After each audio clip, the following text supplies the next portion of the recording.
Days before Nancy Guthrie vanished without a trace, someone executed a series of highly calculated financial moves, and for months, investigators almost missed them.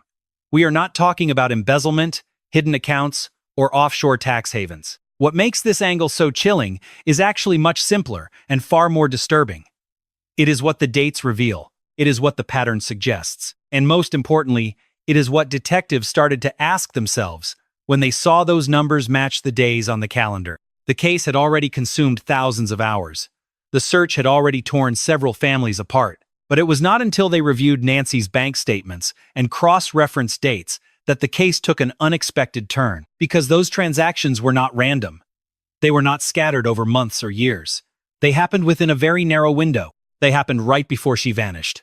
The first real breakthrough came when investigators stopped wondering what happened to Nancy and focused on what she did with her money. It sounds like a strange approach for a missing person. At first glance, it feels disconnected from the desperate question everyone was asking. Where did she go? But financial movements are a direct window into someone's decision-making. It is evidence of intent. It is proof of planning.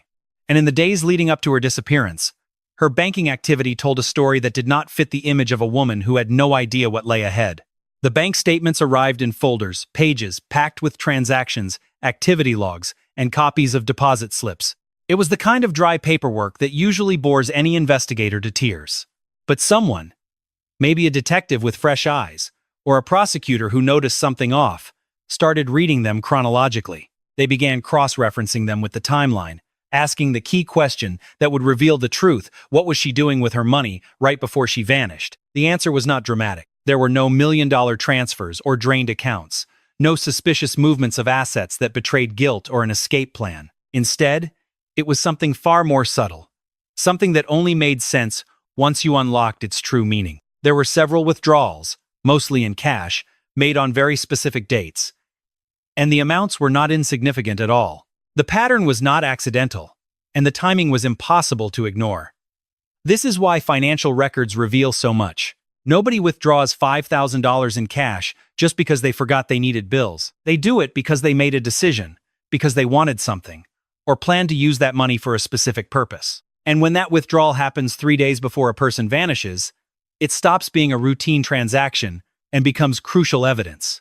Investigators reviewed every transaction from the 60 days leading up to her disappearance. They organized them into lists, color-coded them, and logged them into databases. They built timelines to cross-reference with phone records, witness statements, text messages, and anything else indicating her intentions or movements. The first detail that caught their eye was actually the complete absence of a pattern.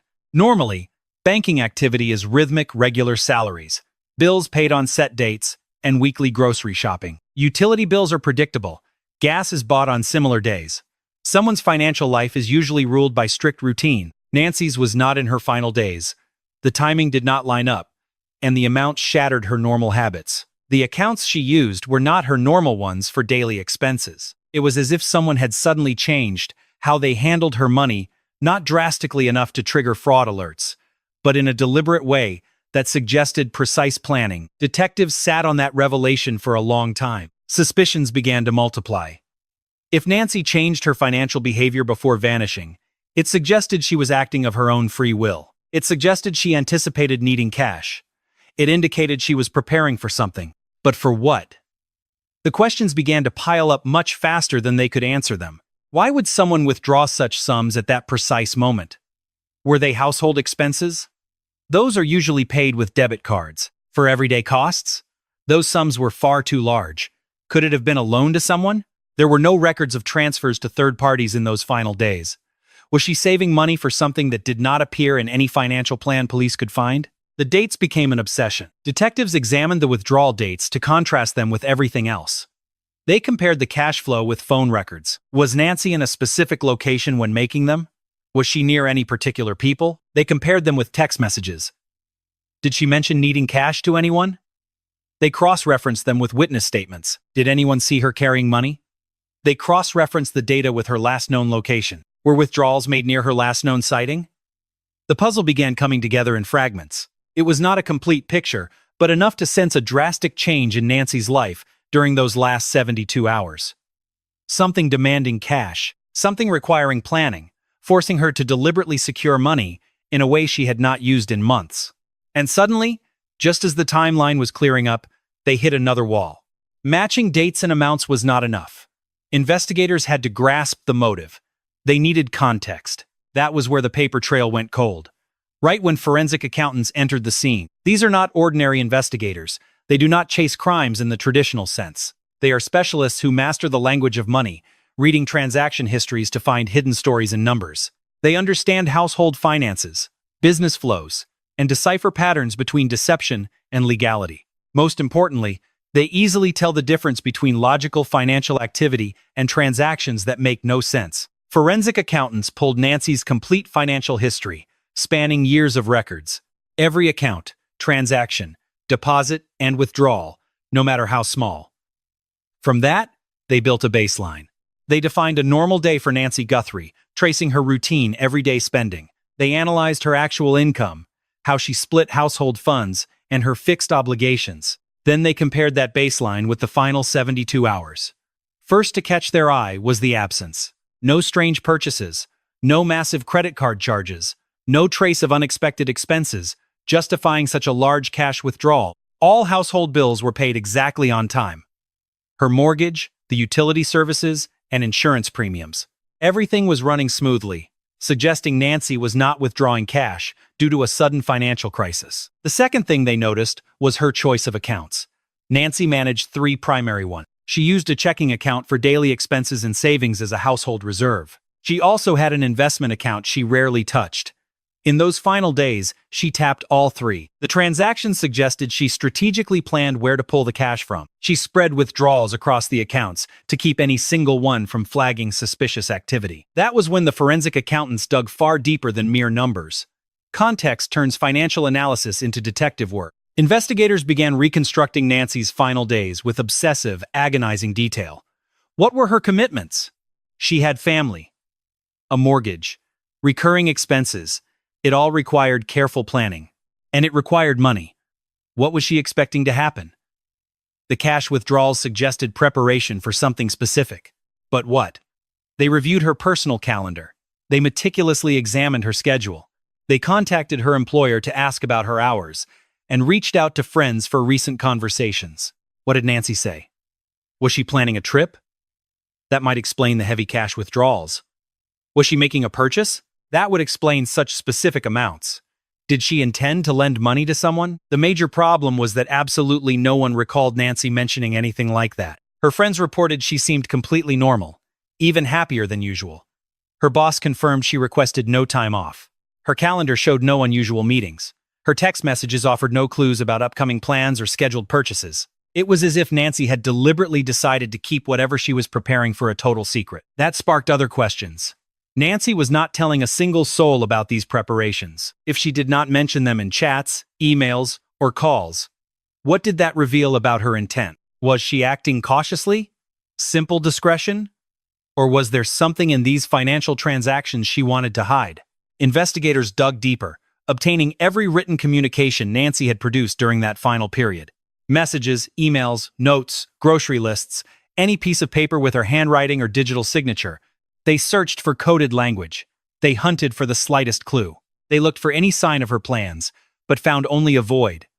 Sometimes, silence reveals far more than actual word. The detectives assigned to Nancy's case began to formulate a theory, not about what happened to her, but what she was planning to do. Her financial moves suggested careful preparation. The secrecy pointed to a clear intention. The cash suggested she wanted liquidity. The amount hinted at something massive, but that theory collapsed once they reconstructed the details. Was she planning to leave? The cash withdrawals seemed to support that theory. If you plan to vanish, you need money. And you must get it without raising any suspicions. They would pull cash instead of using cards, spreading withdrawals across different accounts. They would hide it completely from family and friends, but Nancy did not disappear voluntarily. At least, that was her family's claim, and later evidence confirmed it. There were clear signs of a struggle, unexplained gaps in her movements, and conflicting statements pointed to a violent end. So, if Nancy was not planning to run, what was she scheming? That question hung in the air, like a faceless portrait. And then, the money trail went cold. Months later, investigators decided to reopen the case. Case files tend to gather dust over time. Leads shift in priority as new details surface. When fresh evidence emerges, the old theories are shelved. But a good detective never forgets. They just wait for a new perspective or key evidence to revive the case. That is what happened with Nancy's accounts. A new investigator took over the case. A fresh pair of eyes, a different approach. She opened the box of financial records and read, "Not looking for a crime." Exactly. She was looking for information, context, the real story those numbers were trying to reveal. And she noticed something that the previous investigators had missed completely. Those cash withdrawals were not an anomaly. They matched a pattern that had started 3 weeks earlier. Nothing drastic. Nothing to raise alarms.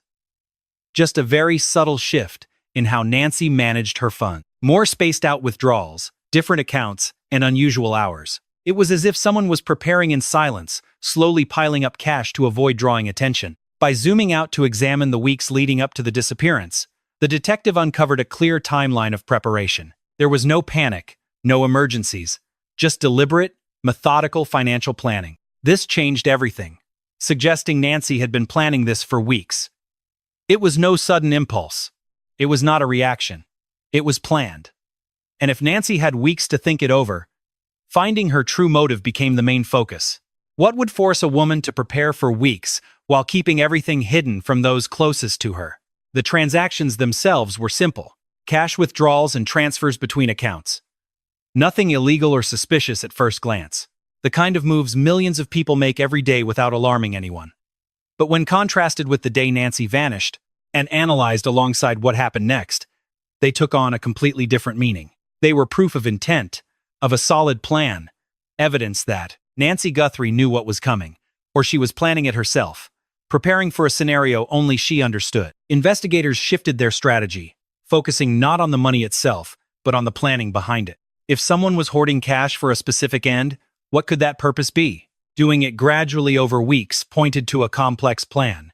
And if it was kept secret, what did that silence protect? Forensic accountants went deeper into the case, analyzing no longer just the sums, but the patterns. They analyzed the frequency of the withdrawals, the source accounts, and the exact percentage of Nancy's liquid assets they represented. They built models to understand what kind of actions those financial decisions enabled. The more they analyzed, the clearer it became. These were the tracks of a woman preparing for something. The question was what? The case took a turn when someone noticed an obvious detail that should have been seen from the start. Financial movements do not happen out of nowhere. They are tied to every single aspect of a person's life. That is why, to understand her finances, you must understand her entire world. Not just what she spent, but the real motive behind it. Not just when she withdrew cash, but where she went. Not just that she was planning something, but who she was contacting. Detectives tracked her communications, emails, text messages, social media accounts, and phone records. They were searching for the exact moment the idea took shape, the exact second Nancy began plotting her move, when cash withdrawals became necessary. But what detectives uncovered was both simpler and far more complex than they ever imagined. Messages were exchanged weeks before the first withdrawals. Coded language and vague references, nothing explicit enough to trigger any red flags on its own. But when paired with her financial history and sudden disappearance, they painted a chillingly different picture. Someone had been in contact with Nancy, someone she trusted completely, someone she would keep secrets for, someone who apparently convinced her to prepare for something so massive, it took weeks of careful planning to organize her money. And then, Nancy vanished. This timeline obsessed investigators because it was the only logical lead. The cash withdrawals started on day 1 and grew more frequent by day 8. By day 15, they shifted to another account. On day 22, it was a routine. And by day 28, Nancy was gone. Nobody doubted that the transactions mattered. They clearly did. The mystery lay in what they actually meant. Was Nancy funding her own escape? Forensic accountants analyzed the numbers. The withdrawn cash covered travel expenses and temporary lodging, or perhaps new identity documents, if she was trying to play it smart. That theory worked. Until detectives found evidence that Nancy did not leave of her own free will. Was someone forcing Nancy to withdraw the cash? That theory also made sense. It explained the secrecy, timing, and exact amounts, but not the signs of struggle or gaps in her final movements, let alone the evidence of violence. Was Nancy preparing to deliver that money to someone? That opened up a whole new range of possibilities. Was she being extorted? Or funding something illegal? Was she blackmailed into giving up her savings? Every theory made sense up to a point. But they all fell apart when weighed against the full evidence. The transactions and patterns were real. Yet the motive remained locked behind the one missing piece of the puzzle: Nancy's own story. Unlike cases where suspects give answers under interrogation, Nancy never had any opportunity to explain her suspicious transaction. She was gone, and without her voice or testimony, investigators were left to interpret the silence. The fascinating thing about this paper trail is not what it proves, but what it implies. Financial records are the purest form of evidence, because they always require intent. You do not withdraw $5,000 in cash by mistake. You do not access multiple accounts so strategically by error, or build a financial pattern over weeks. These are choices, calculated decisions, deliberate actions, taken by someone in full control, with an end goal. Nancy made those choices. She chose that path, executing every single one of those moves. And 3 days after her heaviest financial activity, she vanished. Correlation does not always equal causation. But in any criminal investigation, correlation is the starting point. It forces you to dig deeper. Correlation is what transforms a stagnant cold case into a live, breathing lead. The problem is that this correlation exists in a vacuum. The financial evidence shows she was preparing for something. Yet every other piece of evidence points to a violent abduction. These two realities do not easily fit together. They fail to offer a logical explanation, clashing completely and leaving behind more questions than answers. Was Nancy planning to run, only for someone close to her to discover the plot and stop her? Was she funding a deal with someone who suddenly decided that the agreement was no longer worth keeping? Or what if the money trail had nothing to do with her disappearance, and it was all a cruel coincidence? Every question is valid. All are grounded in the facts. But without new witnesses or solid breakthroughs, they remain equally plausible and doubtful. Because that money? It was never found. That is precisely one of the most frustrating details of this mystery. The cash Nancy withdrew, accumulated with such careful planning, never surfaced during the investigation. No one ever reported seeing it. Nobody admitted to receiving those funds. Her bank accounts clearly show the money leaving, but where it went, what it bought, and who kept it, remains entirely in the shadows. It is as if Nancy took it with her, into the dark. The cash vanished right along with her, leaving investigators with nothing but the cold paper trail of withdrawals, completely devoid of context. There is only so much forensic accountants can do when the physical cash is gone. They can pinpoint exactly where it was withdrawn and calculate its real value. They can verify it was not spent on logical things like plane tickets or hotel bookings that would show up elsewhere. But the records cannot reveal who holds it now, what it bought, or if it triggered Nancy's disappearance or was just a cruel twist of fate. That very absence of physical cash, wiped entirely from the trackable financial system, becomes a piece of evidence in itself. Money leaves a trail.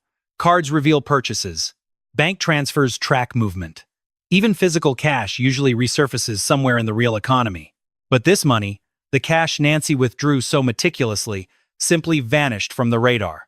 Someone knew exactly what they were doing. If you follow the timeline, dissecting every single transaction, date, and amount, a pattern emerges that is impossible to ignore. Nancy Guthrie did not just vanish out of nowhere on some random day. She vanished on a pivotal date in her financial planner. She disappeared just days after making her largest cash withdrawal. She left after weeks of meticulous financial preparation. Her absence did not seem accidental. The movement of her money does not explain her disappearance, but it certainly gives it context. Everything points to Nancy's life changing. Something was being planned in absolute silence. Something was set in motion. And whatever it was significant enough to require weeks of careful planning. It was crucial enough to require physical cash, and delicate enough to demand absolute secrecy. Serious enough for Nancy to split her reality, hiding this side of her life from everyone she knew. Such a deep level of mystery, that cold calculation, that caliber of planning. These are not the actions of someone oblivious to her fate. But the real mystery was not the cash itself. It was the exact timing of the transactions, and the questions haunting Nancy Guthrie's final days. Because in those 72 hours between her last major withdrawal and her disappearance, something shifted. Nancy kept up her routine, but was already acting like someone preparing. Whether she was readying herself to run, or financing a plan, or confronting a threat, remains unknown. But her intention was real, and her financial footprint proves it. What happened next? How that plan connects to her disappearance remains the greatest mystery of this investigation. The transactions are fully documented. The timeline of events is clear. The pattern is undeniable. But the key explanation is missing the piece that would turn bank records into absolute truth. And without that answer, without Nancy's voice to explain her moves, detectives only have questions that money opens but will never answer. The cash vanished. So did Nancy. And those accounts that could have explained everything are today just a phantom echo of plans and suspicions leading nowhere. Deliberate.